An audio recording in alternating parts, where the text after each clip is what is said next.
Hello guys, welcome to our channel. This is Teja. ప్రస్తుతం మనతో పాటు ప్రముఖ సీనియర్ జర్నలిస్ట్ ఇమ్మంది రామారావు గారు. నమస్తే సార్. సార్ బాబు, తెలంగాణ ముఖ్యమంత్రి రేవంత్ రెడ్డి గారు జగన్మోహన్ రెడ్డి గారికి ఒక రిటర్న్ గిఫ్ట్ ఇవ్వబోతున్నాడు అంటూ కూడా చాలా మంది వార్తలు చెప్తున్నారు రీసెంట్ గా.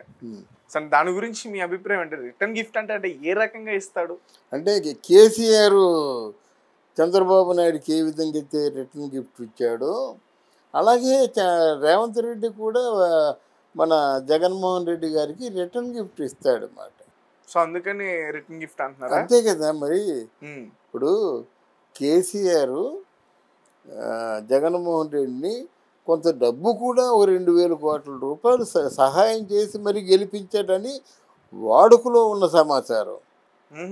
అలాగే రేవంత్ రెడ్డి కూడా డెఫినెట్గా ఈ జగన్మోహన్ రెడ్డికి ఊహించిన గిఫ్ట్ ఇస్తాడు. అది ఎలాగంటే లెక్కలకు అక్కాలి. వీళ్ళిద్దరి మధ్య జరిగినటువంటి లాలూచి ఉంది కదా, కేసీఆర్ జగన్మోహన్ రెడ్డి మధ్య జరిగిన లాలూచి ఉంది కదా, నీళ్ళ పంపకం విషయంలో ఏ అండర్స్టాండింగ్ వచ్చారు. కేసీఆర్ పేరుకి తెలంగాణ వ్యక్తే కానీ జగన్మోహన్ రెడ్డి తాలూకు కాంట్రాక్ట్ అందరి రెడ్డిలకే కాంట్రాక్టులు ఇచ్చాడు. ఎన్ని వేల కోట్లు వీళ్ళు నొక్కేశారు. ఎన్ని వేల కోట్లకి సమాధానం చెప్పలేదు ప్రభుత్వానికి. ఇవన్నీ తీరుస్తున్నాడు కదా. ఇప్పుడు ఇక్కడున్న కాంట్రాక్టులు అందరూ కూడా ఎవరో కాదు, జగన్మోహన్ రెడ్డి తాలూకు బినామీలు ఇక్కడ కాంట్రాక్టులు.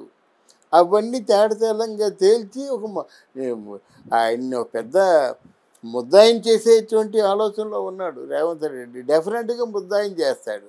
ఎవరిని? జగన్. తర్వాత రేపు చంద్రబాబు వచ్చిన తర్వాత జగన్ చాలా సమాధానాలు చెప్పుకోవాలి. దేనికి? మన ఆంధ్రాకి ప్రజలకు కానీ ఆంధ్ర ప్రభుత్వానికి కానీ చాలా సమాధానాలు చెప్పుకోవాలి. నీళ్ళ విషయం ఎందుకు తేల్చలేదండి? కరెంటుకి రావాల్సిన బకాయిల విషయం ఎందుకు తేల్చలేదండి? మీరు చుట్టాలు పక్కాలైతే మీ ఇద్దరు ఏదో మధ్యాహ్నం సాయంత్రం భోంచేసి చేయి కడిగేసుకోండి. కానీ ఈ ప్రజలతో ముడిపడి ఉన్నటువంటి జాతి సంపద, ఆ సంపద ప్రజలకు ఇవ్వాలి. మీ అండర్స్టాండింగ్ పెట్టుకుంటే ఎలాగవుద్ది? ఇవన్నీ రిటర్న్ గిఫ్ట్లే, తప్పకుండా ఇస్తాడన్నమాట. అందువల్ల కొంచెం రేవంత్ రెడ్డికి ఏంటంటే అంటే పరిపాలనలో కొంత నిజాయితీ ఉండాలి, కానీ మరీ ఎంత దారుణంగా పరిపాలించకూడదు. కానీ ఇప్పుడు కేసీఆర్ని కానీ ఆయన్ని కానీ, ఫర్ ఎగ్జాంపుల్ నన్ను కేసీఆర్ని ఎంతో రెస్పెక్ట్ చేశాడు. ఎంత రెస్పెక్ట్ చేశాడంటే కేసీఆర్ కోసం కేటాయించబడ్డ కుర్చీలో కూడా ఎవరిని అది అలా ఖాళీగా ఉంది. అలా కేసీఆర్ గురించి మాట్లాడుతుండగా ఆయన కొంచెం ఒక కళ్ళు చెమర్చాయన్నమాట ఆయనకి. ఎందుకంటే ఆయన ఒప్పుకున్నాడు, కేసీఆర్ ప్రజల కోసం చాలా పాటుపడ్డాడు, ఉద్యమంలో కూడా చాలా పాటుపడ్డాడని. బట్ ప్రజలందరూ చూస్తుండగా కొంచెం కంటతడి పెట్టాడు. అది వాళ్ళ తాలూకు మంచితనానికి ఇండికేషన్ అన్నమాట. వాడు నాకు చెప్పేది వాడు ఏదో రకరకాల నోటుకు వచ్చిన బూతులు తెలంగాణ యాసలో తిట్టినట్టయితే రేవంత్ రెడ్డికి ఏమైనా నష్టం వస్తుందా? పైగా నీ తాలూకు పరువు పోతుందన్నమాట. ఆయన అయితే కొంచెం ముసలాయన చేదస్తూ ఉండవచ్చు కేసీఆర్. మరి కేటీఆర్ కూడా అదే స్థాయిలో తిట్టించాడు. కానీ ఇట్లాంటి విషయాల్లోనే వీళ్ళు కొంచెం పప్పులో గాలేస్తారన్నమాట. ఓకే, అంటే నేనేమనుకుంటున్నా అంటే షర్మిల గారు తెలంగాణలో పార్టీ పెట్టి దాని తర్వాత రేవంత్ రెడ్డి గారు కాంగ్రెస్ పార్టీలో కలిపేశారు, విలీనం చేసేసారు. అంటే ఇదంతా కూడా చంద్రబాబు నాయుడు గారి దగ్గర నుంచి చేయించారు అని చెప్పి జగన్మోహన్ రెడ్డి గారు డైరెక్ట్గా అటాక్ చేశారు. కాబట్టి ఈసారి రేవంత్ రెడ్డి గారు రిటర్న్ గిఫ్ట్ ఇస్తున్నారని చెప్పేసి అంటున్నారు. ఇదంతా రేవంత్ రెడ్డి గారు చేశారండి, మీరు ఒకరు. ఎందుకంటే తెలంగాణలో నువ్వు ఉన్న పైకి రాలేవమ్మా. అక్కడ ఇండిపెండెంట్గా స్వచ్ఛంగా ఉంది కాంగ్రెస్ పార్టీ. నువ్వు పార్టీ పెట్టదలుచుకుంటే నువ్వు వైఎస్ఆర్ తెలంగాణ కాంగ్రెస్ పార్టీ అనే పేరుతో పెట్టద్దు, కాంగ్రెస్ పార్టీ పేరు పెట్టు. కానీ కాంగ్రెస్ పార్టీకి ఇక్కడ కంటే, ఎందుకంటే తెలంగాణ ప్రజలు, తెలంగాణ ఉద్యమం, తెలంగాణ జాతికి అంకితం ఇది. ఇంకోళ్ళు వచ్చి మరి అంటే ఈ మధ్యకాలంలో బీజేపీ వస్తుంది ఉధృతంగా, కానీ నీకు ఇక్కడ అవకాశం లేదని చెప్పేసి ఈ శర్మిలని ఆంధ్ర పంపించిన వాడే మన రేవంత్ రెడ్డి. అక్కడికి వచ్చి ఆంధ్రాలో శర్మిలకి మొత్తం సపోర్ట్ చేశాడు. శర్మిలకి ఏదైనా పొరపాటున కానీ ఇబ్బంది కలిగించారా మీ తాట ఒలుస్తా అన్నాడు. అమ్మ నువ్వు ఎప్పుడు పిలిచినా నేను వస్తానమ్మా అన్నాడు. అంటే పంపించింది మాత్రం రేవంత్ రెడ్డి.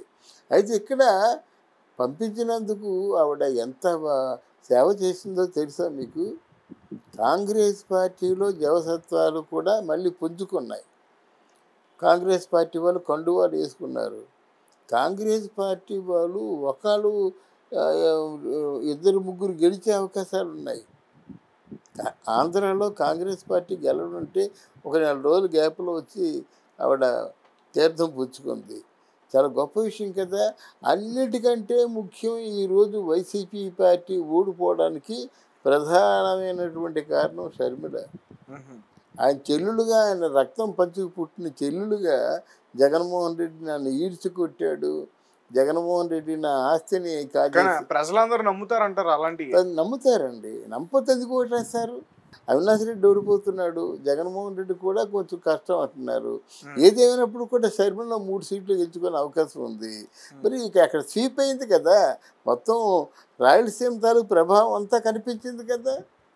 రాయలసీమలో ఎవరు వైసీపీకి ఓటు వేయలేదు కదా, 1-6 వచ్చాయి కానీ తప్ప మిగతా రోజు ప్రజలందరూ కూటమికి పట్టం కట్టారు కదా. Why? Because of Sharmila. Sharmila గారికి వేయొచ్చు కదా, కూటమికి వేయడం ఏంటి? ఇది కూటమికి ఏంటంటే రేపు పొద్దున కూటమి వస్తే కానీ ప్రజారంజకంగా పరిపాలించలేరు కదా. షర్మిల గెలవదండి, కూటమి గెలుస్తుంది. గెలిచేవాడికే వేసుకుంటారు ఎవరైనా.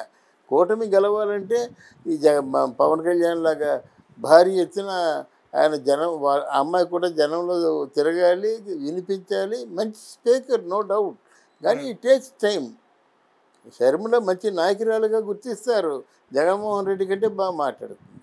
అంటే మంచి నాయకురాలుగా గుర్తిస్తారు, కానీ మళ్ళీ ఆవిడ సీఎం పట్టణం కట్టాలంటే చూడాలి.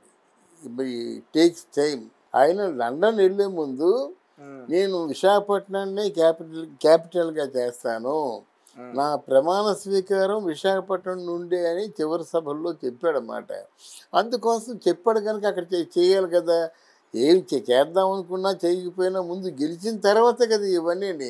గెలవకుండా ఓడిపోయారు అనుకోండి, ఎవరి ఇళ్లలో పెరిగే చాలామంది వైసీపీ నేతలందరూ జంపు, ఎవరు రావటం లేదు. ఇప్పుడు మనకి ఉన్న నోరు పెద్దేసుకొని అందరినీ విమర్శించినటువంటి రోజా దగ్గర నుంచి, అక్కడ ధర్మాన ప్రసాద్ దగ్గర నుంచి, గుడివాడ అమర్నాథ్ నుంచి, ఇలా మొత్తం ఎవరెవరైతే నోరు పెద్దేసుకొని గుడివాడ నాని దగ్గర నుంచి, విడుదల రజని దగ్గర నుంచి, ఇలా చాలామంది మొత్తం అంబటి రాంబాబు ఇలా అందరూ కూడా కట్టగట్టుకుపోయారు. అంటే మరి ఇంకా ఎవరు గెలుస్తారంటారు మీ అంచనా? ఓటమి తప్పకుండా గెలుస్తుందండి. అంటే వీళ్ళు చెప్పినట్టుగా లక్షలు ఓట్ల మెజార్టీతో గెలవడం కష్టం, కానీ ఫైట్ టగ్గా ఉంటుంది. నన్ను అడిగితే ఆరామస్థానం సర్వేను కేకే సర్వే కూడా 2 కూడా ఎగ్జాజరేషన్స్ ఉన్నాయి. ఈ పార్టీకి ఈయన ఎగ్జాజరేట్ చేశాడు, వైఎస్ఆర్ పార్టీకి ఈయన ఎగ్జాజరేట్ చేశాడనమాట. అది నమ్మశక్యంగా లేదు. పోటీ మాత్రం గట్టి పోటీ ఇవ్వడం జరుగుతుందండి. కానీ ఫైనల్గా కూటమి గెలుస్తుంది. హీరో ఆఫ్ దిస్ అంటే ఎలక్షన్ ఈజ్ ఓన్లీ.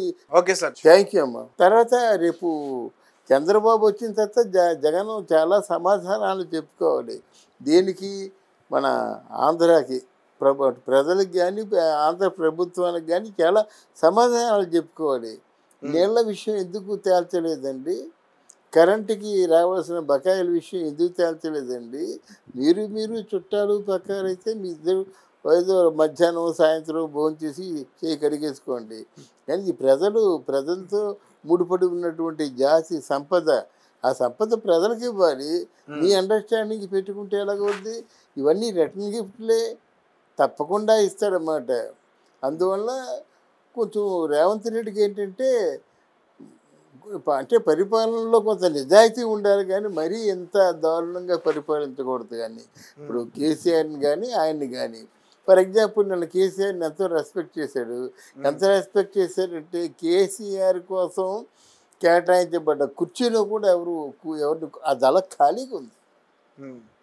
అలా కేసీఆర్ గురించి మాట్లాడుతుండగా ఆయన కొంచెం ఒక కళ్ళు చెమర్చాయన్నమాట ఆయనకి.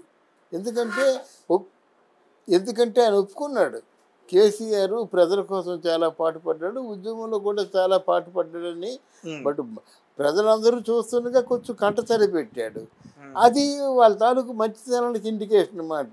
వాడెవడు వాడు నాకు చెప్పేది వాడు ఏదో రకరకాల నోటికి వచ్చిన బూతులు తెలంగాణ యాసలో తిట్టినట్టయితే రేవంత్ రెడ్డికి ఏమైనా నష్టం వస్తుందా?